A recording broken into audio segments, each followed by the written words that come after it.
you. Thank you. Just what felt right about Connally? Obviously, you've been here before, and then just how blessed are you? We were just talking about it, getting to that point where you're in that head coaching role. Coming home, everything pointed in the direction that I needed to come here.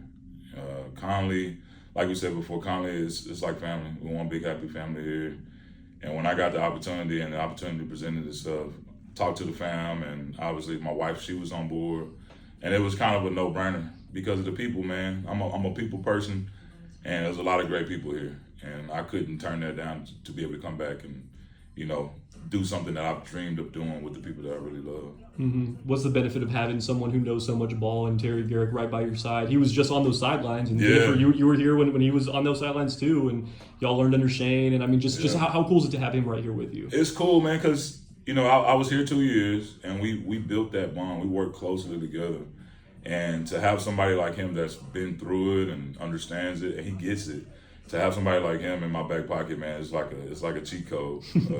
I told him, I was like, Gary, I'm gonna lean on you a lot, and kind of pick your brain when it comes to things, because I'm not gonna sit up here and act like I know it all, but Gary, I'm pretty sure he's forgotten a lot more than what I know. So he's definitely somebody that I'm really appreciative of to be able to lean on. Yeah. What do you remember most about those 2 years here? It's been a long time. You've been multiple places since then, so it's probably felt like a lifetime ago, but just what are some memories that come to mind about being here at Connally? Man, winning. Yeah. We won some ball games here. At that time, Shane Anderson, he was the head coach. And, man, we had a lot of great kids, great athletes, great coaches. That's probably one of the best coaching staffs I've ever been on. And to have fun with the coaching staff and have fun with the kids and win games at the same time, it was like a dream come true. I think that second year that I was here, we were ranked number one going into the playoffs, and man, it was just fun. It was fun going through the grind with those coaches and those kids. Man, and y'all had some really talented kids, just generational kids, and more came through even after you. Just what was that like? Kind of, because I know you were focused on where you were, but kind of seeing that from afar, the Kobe Blacks, the Corey Blacks that you were around. I mean, dudes that are making plays on Saturdays and Sundays now. I mean, it's crazy. That's the one thing. The one thing about that I noticed even before I even came here, because I started my coaching career off at university. Right. And I always, heard about Connally and the athletes that they have and or have had. And I got the opportunity to come here and coach.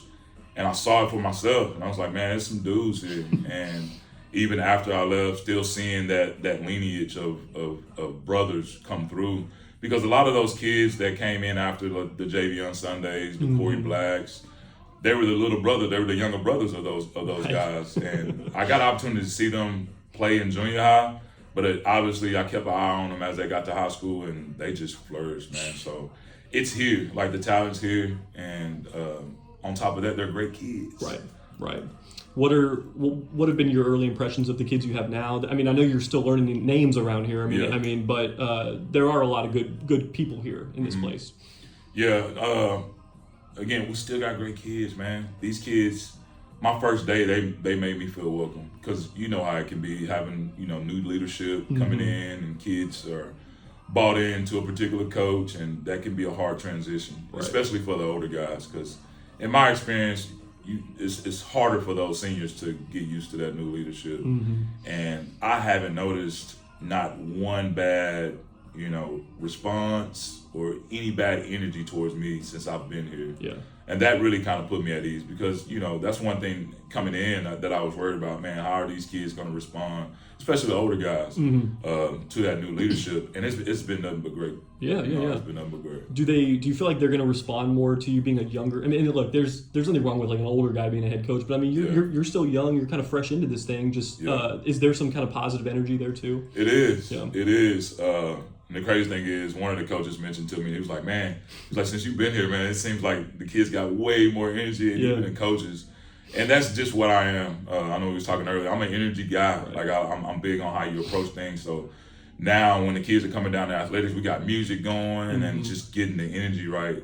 And then on top of that, the kids are just excited because they've done their homework. Right. They've done their homework, and I had the opportunity to go play college ball. Right. And get a little, I had a little stint in the NFL. They've done their research, and they found that out. and they're excited. They're excited. They wanna learn. They wanna pick my brain, and that's what I'm here for. Because I truly believe that God took me on that path that He took me on to be able to come back and be able to give that back to these kids.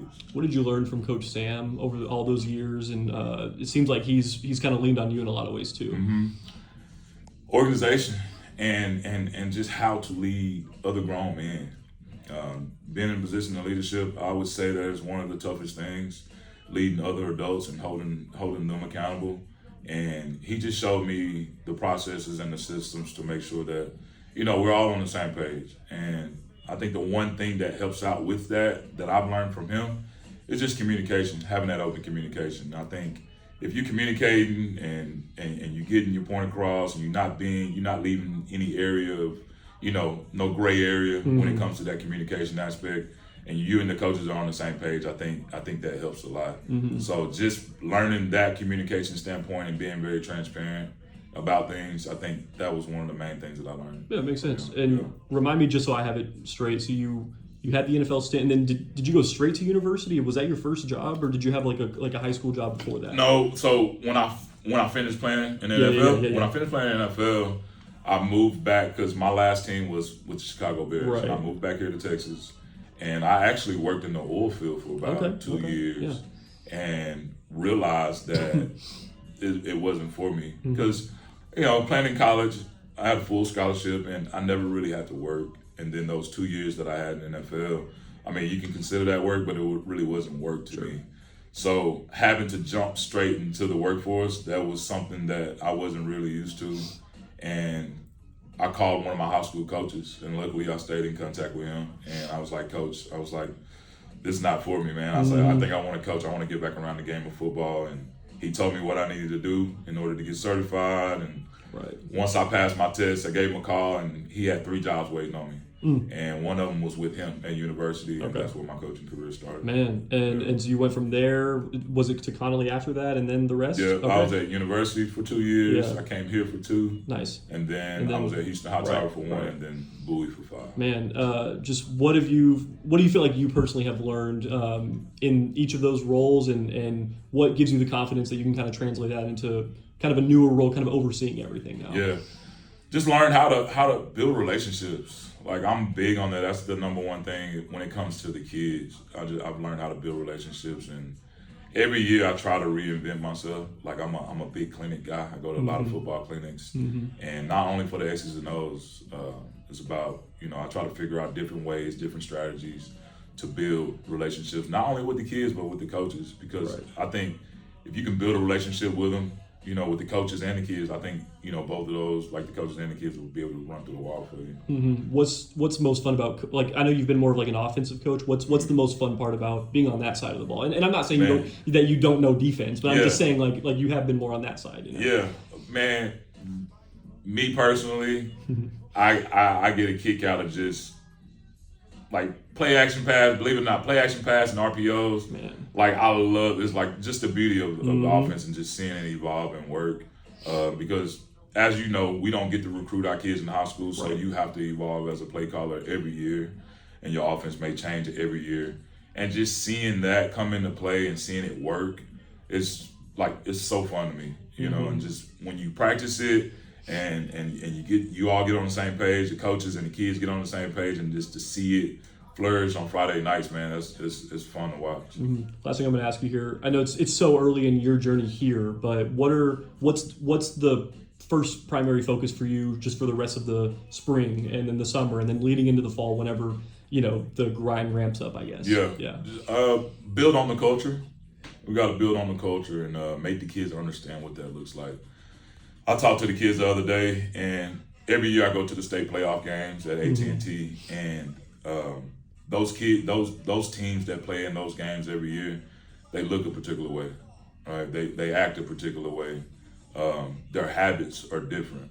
So building that culture, right, and what that looks like is, making sure that we holding the kids accountable. Kids are holding each other accountable. Coaches holding each other accountable. And all there's a lot of different things that goes into it as far as just the habits, your daily habits of your program. So we're constantly working on those and being transparent as far as what that's supposed to look like. Because a lot of times I think as coaches we can say one thing, you know, and it can be so vague. And that's why I mentioned earlier I'm big on the communication aspect of it and just being very explicit about what those entail and what it looks like. So I think I would definitely have to say building the culture and working on that and making sure that we get it to where it needs to get. Yeah, makes sense. Man,